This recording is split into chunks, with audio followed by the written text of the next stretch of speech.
പലിശ കച്ചവടക്കാരനായിരുന്നു. അബൂ മുഹമ്മദ് ഹബീബുൽ അജ്മി എന്ന് പറയുന്ന ആൾ. അബൂ മുഹമ്മദ് ഹബീബുൽ അജ്മി ലോക പ്രശസ്തനായ പണ്ഡിതൻ.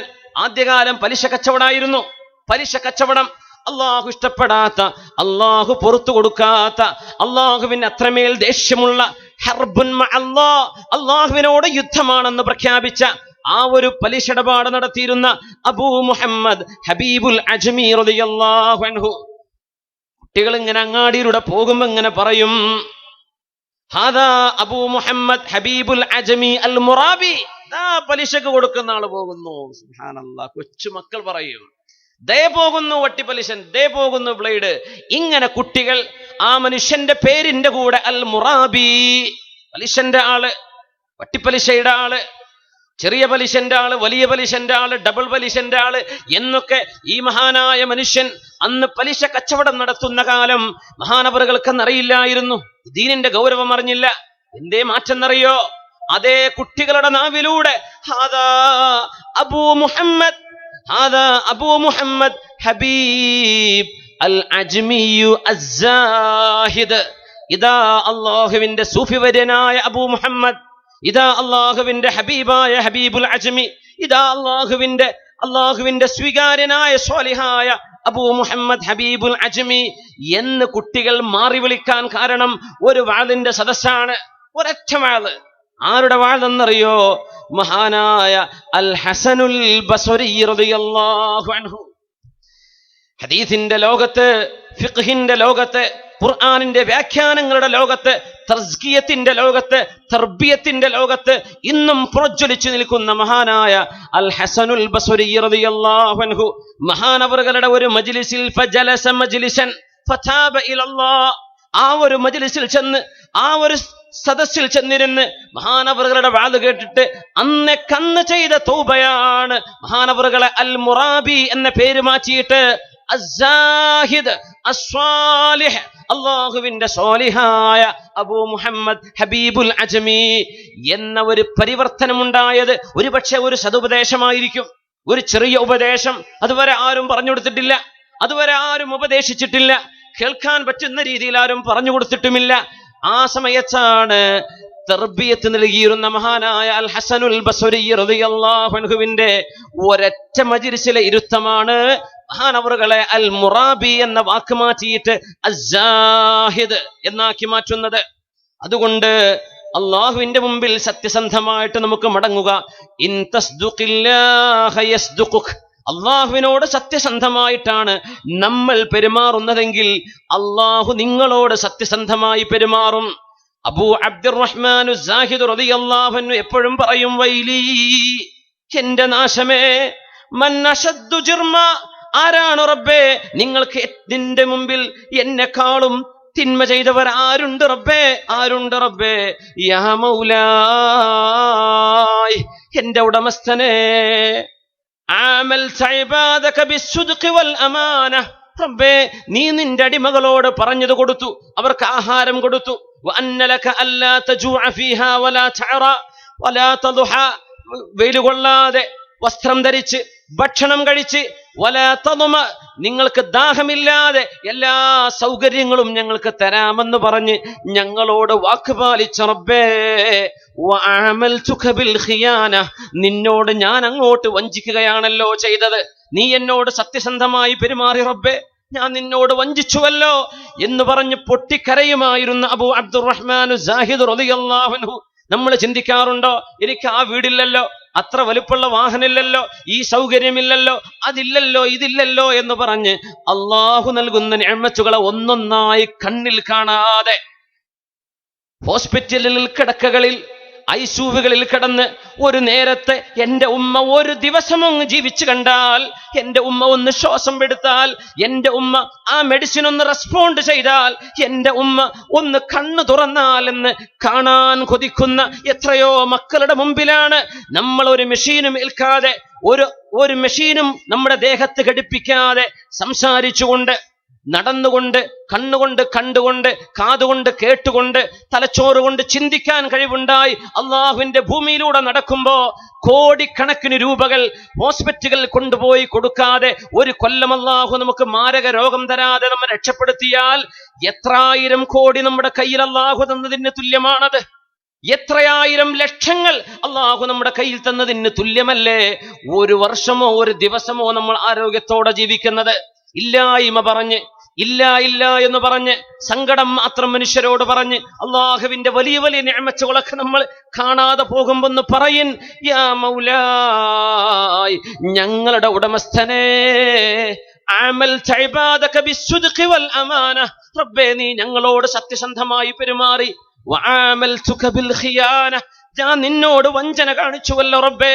ആ ഒരു പശ്ചാത്താപത്തിൽ നിന്ന് മനസ്സ് പൊട്ടിയിട്ട് ഒരു നേരം പൊഴിയുന്ന കണ്ണുനീർ നമ്മുടെ കണ്ണുകളിൽ നിന്ന് വന്നാൽ ഇൻഷാ അല്ലാഹ് ഖതുറതാൻ, 2 തുള്ളികൾ വീഴുന്നവർക്ക് നരകമില്ല എന്ന് റസൂലുള്ളാഹ് സ്വല്ലല്ലാഹു അലൈഹി വസല്ലം. ഖതുറതു ദംഇൻ മിൻ ഖശിയത്തില്ലാഹ്, അള്ളാഹുവിനെ പേടിച്ചു വരുന്ന ഒരു കണ്ണുനീരും, വഖതുറതു ദമിൻ ഫീ സബീലില്ലാഹ്, അള്ളാഹുവിന്റെ മാർഗത്തിൽ പൊഴിയുന്ന ചോരയും, ഇത് ഈ 2 തുള്ളികൾക്ക് അള്ളാഹു സ്വർഗമല്ലാതെ അള്ളാഹു വേറെ പ്രതിഫലം കൊടുക്കുന്നില്ല. അള്ളാഹുവേ, നിന്റെ ദീനിന് ജീവാർപ്പണം ചെയ്യാൻ കഴിഞ്ഞില്ലെങ്കിൽ തന്നെ നിന്നെ ഓർത്തുകൊണ്ട് പേടിക്കാനും, വമൻ സാലതു ദുമൂഉഹു മിൻ ഖശിയത്തില്ലാഹ്, അള്ളാഹുവിനെ പേടിച്ച് കരയാൻ നമ്മളെ കൊണ്ടാവുക. സത്യസന്ധമായ കരച്ചിൽ ഒരുപക്ഷേ പശ്ചാത്താപത്തിന്റെ തൗബയുടെ ഹിദായത്തിന്റെ വഴിയിലേക്കുള്ള വലിയൊരു മാറ്റമായിരിക്കും അത്. അതുകൊണ്ട് ഈ പാതിരാത്രിയിൽ റബ്ബിനോട് ചോദിക്കുക, അല്ലാഹുവേ നീ ഞങ്ങൾക്ക് നിന്നിലേക്ക് തിരിഞ്ഞു നടക്കാനും നിന്നെ ഓർക്കാനും, ജീവിതത്തിന്റെ അർത്ഥം എന്താണ്, ഞാൻ എന്തിനിവിടെ വന്നു, എന്തിനാണ് ഞാൻ ഈ ജീവിക്കുന്നത്, എന്നിവിടെ കൊണ്ടുവന്നവൻ ആരാണ്, ഞാൻ എങ്ങോട്ടാണ് ഇനി പോകുന്നത്, ഈ ചോദ്യങ്ങൾക്കെല്ലാം നീ മറുപടി തന്ന നിന്റെ പരിശുദ്ധമായ ഖുർആൻ, ആ വിശുദ്ധ വാക്യങ്ങൾ ഓതുകയും പഠിക്കുകയും അനുവർത്തിക്കുകയും ചെയ്ത് ജീവിക്കുന്ന സജ്ജനങ്ങളിൽ അല്ലാഹുവേ നീ ഞങ്ങളെ പെടുത്തി തരണമേ, നീ ഞങ്ങളെ ഉൾപ്പെടുത്തണമേ തമ്പുരാനെ. ഇൻ തസ്ദുഖില്ലാഹ യസ്ദുഖുക്, അല്ലാഹുവിനോട് സത്യസന്ധത പാലിച്ചാൽ അല്ലാഹു നമ്മളോട് സത്യസന്ധത പാലിക്കും.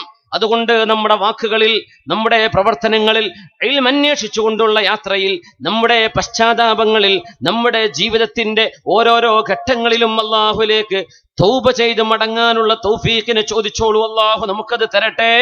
മാഇസ് റളിയല്ലാഹു തആല അൻഹു, ഞാൻ അവസാനിപ്പിക്കുന്നു, ഒരു 5 മിനിറ്റ് കൂടെ.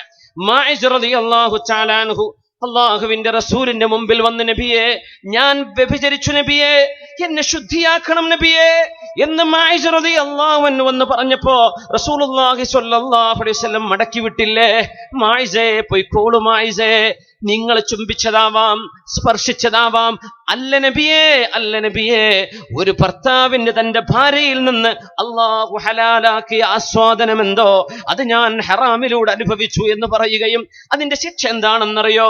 അറിയും നബിയേ, എനിക്കറിയാം, എറിഞ്ഞു കൊല്ലലാണ്.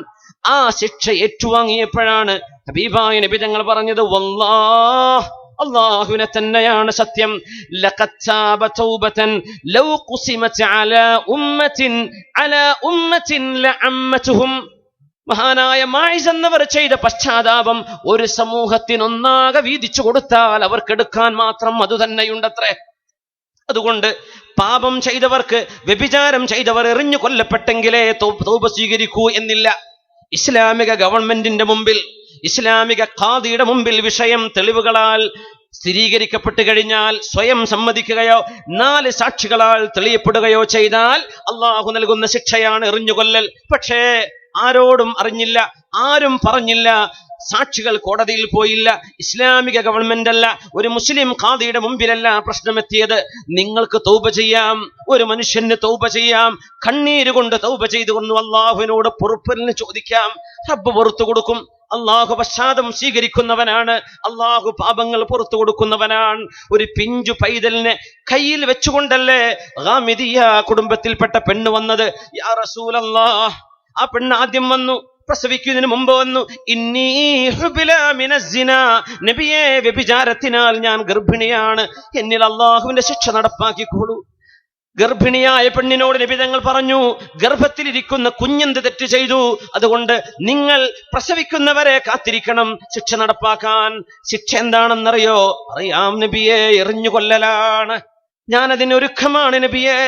ആ കുഞ്ഞിനെയും കൊണ്ടുവന്നപ്പോഴാ ഹബീബ് പറഞ്ഞത്, ചോര പൈതലല്ലേ ഈ കുഞ്ഞിന്റെ പാലുകുടി നിർത്തട്ടെ, കുഞ്ഞിന്റെ പാലുകുടി നിർത്തട്ടെ.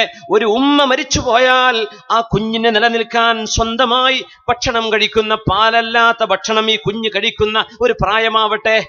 ഏതാനും മാസങ്ങൾ, ഒരു വർഷം പോലും ആകുന്നേ ഉള്ളൂ. ഹബീബിന്റെ മുമ്പിലേക്ക് കൊണ്ടുവന്നില്ലേ ഒരു റൊട്ടി കഷ്ണവുമായി? നബിയെ, ഞാനാ വന്ന പെണ്ണാണ് നബിയെ, ഞാനെന്ന് വന്ന പെണ്ണാണ്, ഇതെന്റെ വ്യഭിചാരത്തിൽ ജനിച്ച കുഞ്ഞാണ്. കുഞ്ഞ് പാലുകൂടി നിർത്തി നബിയെ. കണ്ടില്ലേ കയ്യിൽ റൊട്ടി കഷ്ണം. മഹദി റളിയല്ലാഹു അൻഹ എറിഞ്ഞു കൊല്ലപ്പെട്ടപ്പോഴാണ് നബി തങ്ങൾ പറഞ്ഞത്, വല്ലാഹ്, സർവേശ്വരനായ അല്ലാഹുവിനെ തന്നെയാണ് സത്യം. ലഖദ് താബത് തൗബതൻ ലൗ താബഹാ സ്വാഹിബു മക്സിൻ ലഖുബിലത് മിൻഹു. അല്ലാഹുവിന്റെ മുമ്പിൽ പശ്ചാത്താപം ചെയ്ത പെണ്ണാണ് അവര് ചെയ്ത ആ പാപം. ഒരുപക്ഷേ ആ തൗബ, ഒരുപക്ഷേ കൈക്കൂലി വാങ്ങുന്ന മനുഷ്യൻ, പലിശ ഇടപാട് നടത്തുന്ന മനുഷ്യൻ, മനുഷ്യന്മാരുടെ സമ്പത്ത് അപഹരിക്കുന്ന ഒരു മനുഷ്യനെങ്ങാനും തൗബ ചെയ്താൽ പോലും അള്ളാഹു സ്വീകരിക്കാൻ മാത്രം കനമുണ്ട് ആ പെണ്ണ് ചെയ്ത തൗബയെന്ന് മഹാനായ അഷ്റഫുൽ ഖൽഖ് റസൂലുള്ളാഹ് ഹബീബിന്റെ മുമ്പിൽ വന്നിട്ട് സ്വയം സമ്മതിച്ചാൽ പിന്നെ ശിക്ഷ നടപ്പാക്കുകയല്ലാതെ ഹബീബിന് എന്തു ചെയ്യാൻ പറ്റും? അത് നബിയുടെ മുമ്പിൽ കൊണ്ടുവരാതെ അവരാലും അള്ളാഹുവിനിടയിലും തൗബ ചെയ്ത് മടങ്ങിയാൽ ഒരുപക്ഷെ സ്വീകരിക്കപ്പെടുന്ന വിഷയമാണത്. പക്ഷേ സ്വഹാബത്ത് നമ്മളെ പോലെയല്ല, വല്ലാതെ പേടിച്ചിരുന്നു. എങ്ങാനും എന്റെ തൗബ അള്ളാഹു സ്വീകരിക്കാതിരുന്നാലോ? ഉമ്മത്തി ഉമ്മത്തും മർഹൂമ ലാ യുഅദ്ദിബുഹ അല്ലാഹു മർറതൈൻ. എന്റെ ഉമ്മത്ത് കരുണ ചെയ്യപ്പെട്ട ഉമ്മത്താണ്. ഈ ലോകത്ത് വെച്ച് ചെയ്തു പോയ തെറ്റിന് ശിക്ഷ നടപ്പാക്കപ്പെട്ടാൽ അതേ കുറ്റത്തിന് നാളെ അള്ളാഹു ശിക്ഷിക്കുകയില്ല എന്ന് നബി തങ്ങൾ പറഞ്ഞിട്ടുണ്ട്. അതുകൊണ്ട് ഞാൻ ശിക്ഷ വരിക്കുകയാണ്. എന്റെ തൗബ സ്വീകരിച്ചുവെന്നും നാളെ അള്ളാഹു നരകം കൊണ്ട് ശിക്ഷിക്കുകയില്ലല്ലോ, ആ ഒരു ഉറപ്പുകൊണ്ട മാഇസ് റളിയല്ലാഹു അൻഹും ഗാമിദത്തായ മഹദിയും ഹബീബിന്റെ മുമ്പിൽ വന്ന് ശിക്ഷ വരിച്ചു പോയത്. ആ തൗബ, പശ്ചാത്താപം, വ്യഭിചാരം പോലെയുള്ള മഹാപാതകം വന്ന ആളുകൾ ഓർക്കേണമേ, അള്ളാഹുവിന്റെ മുമ്പിലേക്ക് തൗബ ചെയ്ത് മടങ്ങിക്കോളൂ. മരണം സംഭവിക്കുന്നത് എപ്പോഴെന്നറിയില്ലല്ലോ. തൗബ ചെയ്ത് റെഡിയായി നിന്നോളൂ. അള്ളാഹുവിനോട് കരഞ്ഞു പറയിൻ, ചെയ്തു പോയ തിന്മകൾക്ക് പകരം ഒരുപാട് നന്മകൾ ചെയ്യിൻ. ഇന്നൽ ഹസനാതി യുദ്ഹിബിന സയ്യിആത്. നമ്മുടെ തിന്മകൾ പൊറുപ്പിക്കപ്പെടാൻ ഒരുപക്ഷേ നമ്മൾ ചെയ്യുന്ന നന്മകൾ മതിയാവും. അതുകൊണ്ട് തൗബ സ്വീകരിക്കപ്പെടുന്ന ഒരു നാൾ, അതിനേക്കാൾ എന്തുണ്ട് സന്തോഷം. തബൂക്കിലേക്ക് പോവാൻ സാധിക്കാതെ വന്ന 3 സ്വഹാബിമാരിലുണ്ട് കഅബ് ഇബ്നു മാലിക് റളിയല്ലാഹു അൻഹു. ആ പശ്ചാത്താപം സ്വീകരിച്ചപ്പോഴാണ് നബി തങ്ങൾ പറഞ്ഞത്, അബ്ശിറിയ കഅബ്, കഅബേ സന്തോഷിച്ചോളൂ കഅബേ, അള്ളാഹു നിങ്ങളുടെ പശ്ചാത്താപം സ്വീകരിച്ചു എന്ന ആയത്ത് എനിക്ക് വന്നിരിക്കുന്നു. കഅബേ, നിങ്ങളുടെ സങ്കടം അള്ളാഹുവിനറിഞ്ഞു, നിങ്ങളുടെ പശ്ചാത്താപം അള്ളാഹു അറിഞ്ഞു. നിങ്ങൾ തബൂക്ക് യുദ്ധത്തിൽ നിന്ന് വിട്ടു നിൽക്കാനുണ്ടായ സാഹചര്യത്തിൽ നിങ്ങൾ സങ്കടപ്പെട്ട് റബ്ബിനെ ബോധിപ്പിച്ചത് അള്ളാഹു അറിഞ്ഞിട്ടുണ്ട്. അബ്ശിറിയ കഅബ്, കഅബേ സന്തോഷിച്ചോളൂ. ബിഖൈരി യൗമിൻ ഖറജ അലൈക മുൻദു വലദത്ക ഉമ്മുക. നിങ്ങളുടെ ഉമ്മ നിങ്ങളെ പ്രസവിച്ചതിന് ശേഷം ഇത്രമേൽ നല്ല ഒരു നാള് നിങ്ങൾക്ക് വേറെ വന്നിട്ടുണ്ടോ കഅബേ? നിങ്ങളുടെ തൗബ അല്ലാഹു സ്വീകരിച്ച ദിവസമാണത്. അബ്ശിർ, സന്തോഷിച്ചോളൂ. അങ്ങനെയെങ്കിൽ ഈ സദസ്സിലേക്ക് നടന്നു വരികയും ഒരുപാട് ദൂരം സഞ്ചരിക്കുകയും ഒരുപാട് നടന്ന് തളരുകയും ഇനി ഇവിടെ നിന്ന് വീട്ടിലേക്ക് തിരിച്ചെത്താൻ ഒരുപാട് നേരമെടുത്ത് നമ്മൾ വിഷമിക്കുന്ന ഏതൊരു വിഷമവും ഒരുപക്ഷെ നമ്മുടെ ഒരു ദുആയിലൂടെ അല്ലാഹു തൗബ സ്വീകരിക്കുകയാണെങ്കിൽ യൗമുൽ ഈദ്, അത് പെരുന്നാളല്ലയോ? ആ ദിവസം ഖൈറു യൗമിൻ ത്വലഅത അലൈഹി ശംസ്.